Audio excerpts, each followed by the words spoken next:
Aiziet. Mārtiņ, esmu šodien saņēmuši apstiprinājumu no valdes arī, ka spēlēsiet nākamgad Latvijas basketbola līgas pirmajā divīzijā Latvijas universitātes komandā. Kāds ir pašam sajūta, prieks noteikti, ko liksiet laukumā?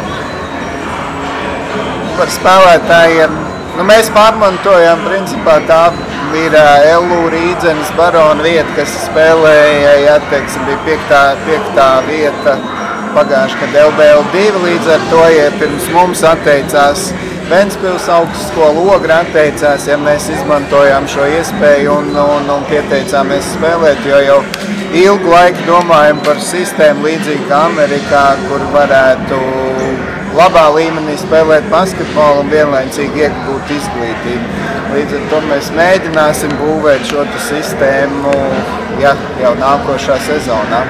Pārsvarā plāns ir piesaistīt Latvijas universitātes studentus, kas varētu spēlēt šajā komandā.